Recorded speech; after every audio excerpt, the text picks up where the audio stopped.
भागवत महापुराण की जय। कृष्ण कन्हैया लाल की जय। राधा रानी की जय। भगवान श्री कृष्ण के सभी भक्तों को राधे राधे, जय श्री कृष्ण। आज मैं आपको सुनाऊंगी भागवत महापुराण में पंचम स्कंद में पहला अध्याय, राजा प्रियव्रत का चरित्र। राजा परीक्षित ने श्री सुखदेव जी से पूछा, मुनिवर, महाराज प्रियव्रत तो भगवान के बड़े भक्त थे, फिर गृहस्थ आश्रम में उनकी रुचि किस प्रकार हुई? गृहस्थी में फंस जाने के उपरांत तो मनुष्य अपने वास्तविक स्वरूप को भूलकर कर्मों के बंधन में बंध जाता है। मुझे इस बात का संदेह है कि महाराज प्रियव्रत ने अपने परिवार के मोह में पड़कर भी किस प्रकार से सिद्धि को प्राप्त किया होगा। फिर भगवान श्री कृष्ण में उनकी भक्ति किस प्रकार से हुई? श्री सुखदेव जी ने कहा, राजन, तुम्हारा कथन उचित है। जिस व्यक्ति के चित्त में प्रभु श्री हरि के चरण कमलों के प्रति आसक्ति होती है, उसका हृदय विघ्न बाधाओं के आने के बाद भी भगवान वासुदेव श्री कृष्ण की कथाओं को सुनने से नहीं अघाता। महाराज प्रियव्रत भगवान के बड़े भक्त थे। ये भक्ति उन्हें देव ऋषि नारद जी के चरणों की सेवा से प्राप्त हुई थी। उन्होंने ही उन्हें परमार्थ का बोध कराया था। जिन दिनों वे युवा राजकुमार थे, उन दिनों उनके पिता स्वयंभू मनु ने उन्हें राज्य शासन और गृहस्थ आश्रम धर्म अपनाने के लिए आज्ञा दी थी। परंतु उन दिनों प्रियव्रत अखंड समाधि योग द्वारा अपनी सारी इंद्रियों और क्रियाओं को भगवान वासुदेव के श्री चरणों में अर्पित कर चुके थे। उन्होंने उस समय पिता की आज्ञा को स्वीकार नहीं किया, क्योंकि वे जानते थे कि राज्य शासन और गृहस्थ जीवन अपनाने के बाद वे भगवान श्री हरि के एकाग्रचित होकर भक्ति नहीं कर पाएंगे और परमार्थ के लक्ष्य को वे भूल जाएंगे। जब ब्रह्मा जी ने ऐसा देखा तो वे चारों वेदों और मरीचि आदि पार्षदों के साथ वहां आए। उस समय प्रियव्रत को आत्मविद्या का उपदेश देने देव ऋषि नारद भी वहां आए हुए थे। उन्होंने उठकर श्री ब्रह्मा जी को प्रणाम किया। मनु और प्रियव्रत ने उनके चरण स्पर्श किए। ब्रह्मा जी ने प्रियव्रत से कहा, पुत्र, मेरी बात ध्यान से सुनो। मैं तुम्हें सत्य सिद्धांत की बात बताता हूँ। श्री हरि की जिस पर कृपा होती है, वह प्रत्येक परिस्थिति में उनका स्मरण कर सकता है।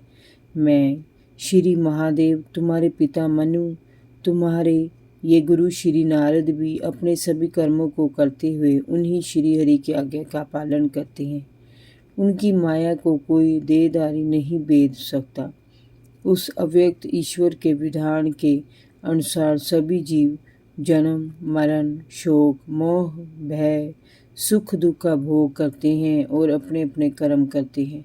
जिस प्रकार रस्सी से बंधा हुआ पशु मनुष्यों का बोझ ढोता है, उसी प्रकार परमात्मा की माया रूपी डोरी से जकड़े हुए सभी जीव उन्हीं की इच्छा के अनुसार कर्मों में लगे रहते हैं। हमारे कर्मों के अनुसार ही परमात्मा हमें विभिन्न योनियों में डालता है और उसी की व्यवस्था के अनुसार ये जीव अपने सुख दुख भोगता है।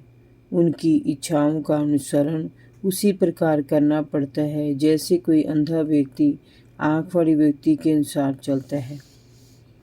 जीवन से मुक्त होने के बाद जीव अपने कर्मों के अनुसार नया शरीर धारण करता है।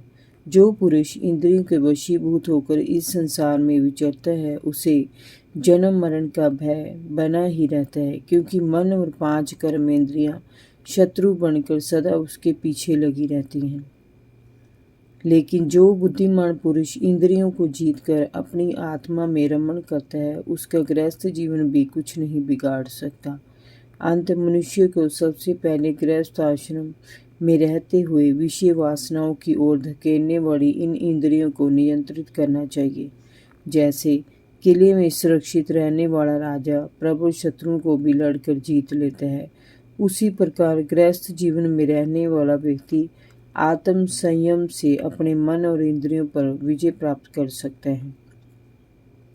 श्री हरि ने अपने चरण कमलों के आश्रित जिस किले में तुम्हारे हृदय को सुरक्षित रखा हुआ है, उसमें श्रीहरि ने जो भोग तुम्हें दिए हैं, पहले उन्हें अच्छी प्रकार से भोगो और फिर उनसे निसंग होकर तुम अपने आत्म स्वरूप में स्थित हो जाना।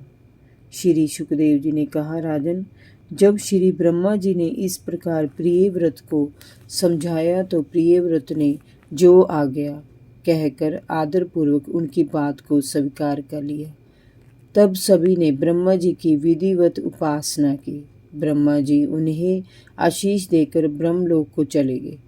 मनु ने प्रियव्रत को राजपाट सौंप दिया और सम्यक तपस्या के लिए वन में चले गए। इधर प्रियव्रत भी भगवान श्रीहरि का ध्यान अपने मन में रखकर न्यायपूर्वक प्रजा का शासन करने लगे।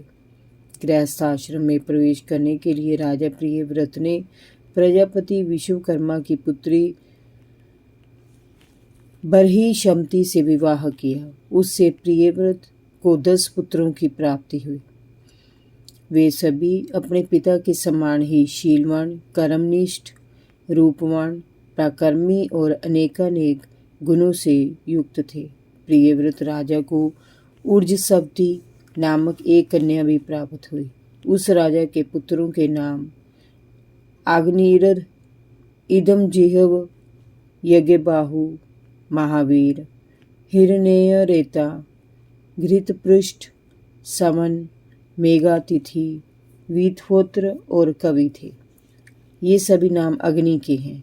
इन 10 पुत्रों में कवि, महावीर और समन निष्ठावान ब्रह्मचारी थे। उपनयन संस्कार के उपरांत मृत्यु पर्यंत उन्होंने ब्रह्मचर्य का पालन किया था। वे बचपन से ही सन्यासी हो गए थे। उनके अखंड भक्ति योग से प्रसन्न होकर श्रीहरि ने साक्षात उपस्थित होकर उन्हें वरदान दिया था। वे उन्हें अपने साथ वैकुंठ लोक ले गए थे। महाराज प्रियव्रत की दूसरी पत्नी से उत्तम, तामस और रैवत नामक 3 पुत्र उत्पन्न हुए थे, जो अपने अपने युगों के अधिपति हुए। राजा प्रियव्रत ने 11 अभूरत वर्ष 1 अरब 10 करोड़ वर्ष तक पृथ्वी पर शासन किया था। उनके राज्य में धर्म विरोधियों के लिए कोई स्थान नहीं था। इस पर भी राजा प्रियव्रत ऊपरी भाव से अपनी पत्नी बर्हिशमती के मोह जाल में फंसकर विवेकहीन व्यक्ति की भांति आत्मविस्मृत होकर विविध भोगों में लिप्त रहते थे, परंतु भीतर से वे उनमें आसक्त नहीं थे। उनका मन सदैव श्रीहरि भक्ति में ही लगा रहता था। इसी कारण उन्हें भगवान श्रीहरि की भक्ति सिद्ध हो पाई थी। एक बार राजा प्रियव्रत ने देखा कि सूर्यदेव पृथ्वी के आधे भाग पर ही प्रकाश करते हैं और दूसरा आधा भाग रात्रि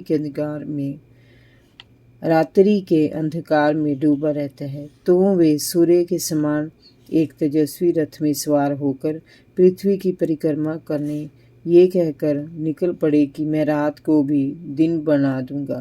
ऐसा कहकर उन्होंने पृथ्वी की 7 परिक्रमाएं कर डाली। भगवान की कृपा से उनका तेज इतना अधिक बढ़ गया था कि उनके रथ के पहियों की लीकों से 7 समुद्र बन गए और पृथ्वी 7 द्वीपों जम्बू, पलश, शालमली, कुश, क्रौंच, शाक और पुष्कर नामक द्वीपों में विभाजित हो गई। इनमें पहले द्वीप की अपेक्षा अगले द्वीप का क्षेत्रफल दूना था। 7 समुद्र खारे जल, ईख के रस, मदिरा, घी, दूध, मट्ठा और मीठे जल से भरे हुए थे। 7 समुद्र 7 द्वीपों की खाइयों के समान बन गए थे। जम्बू द्वीप के चारों ओर खारे जल का समुद्र है, जो पलश द्वीप से घिरा है, जिसके चारों ओर ईख रस का समुद्र है। शालमली द्वीप उसे घेरे हुए है, उसके चारों ओर मदिरा का समुद्र है। उसे घी से घिरा हुआ कुश द्वीप घेरे हुए हैं। फिर दूध से घिरा क्रौंच द्वीप उसे घेरे हुए हैं। फिर मठे से घिरा शाक द्वीप उसे घेरे हुए हैं।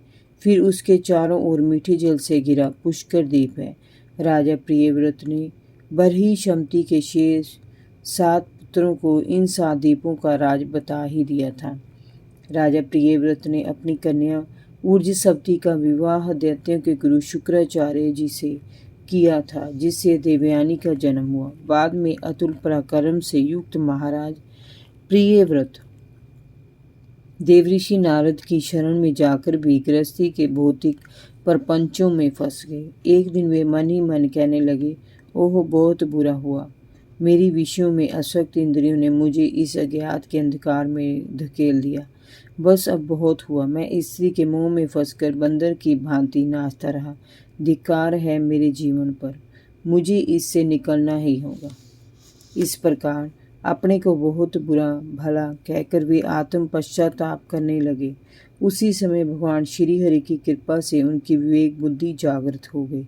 उन्होंने तत्काल सारी पृथ्वी का राज्य अपने पुत्रों में बांट दिया और राज्य लक्ष्मी को मृतदेह के समान त्याग दिया और श्री नारद जी द्वारा बताए मार्ग पर चलकर फिर से श्री हरि की भक्ति में लगे। महाराज प्रियव्रत के विषय में एक लोकोकित प्रसिद्ध है। राजा प्रियव्रत ने जो कर्म अपने जीवन में किए उन्हें सर्वशक्तिमान ईश्वर के अतिरिक्त और कौन कर सकता है। उन्होंने रात्रि के अंधकार को मिटाने का प्रयत्न करते हुए अपने रथ के पहियों से बनी लीक से 7 द्वीप और 7 समुद्र बना दिए। प्राणियों में परस्पर झगड़ा ना हो इसीलिए पृथ्वी को द्वीपों में बांट दिया और उनकी सीमा निर्धारित कर दी। उन्होंने तीनों लोकों में कर्म और योग से प्राप्त ऐश्वर्य को नरक तुल्य समझकर छोड़ दिया। जय जय श्री राधे। भागवत महापुराण की जय। कृष्ण कन्हैया लाल की जय। राधा रानी की जय। भगवान श्री कृष्ण के सभी भक्तों को राधे राधे। जय श्री कृष्ण।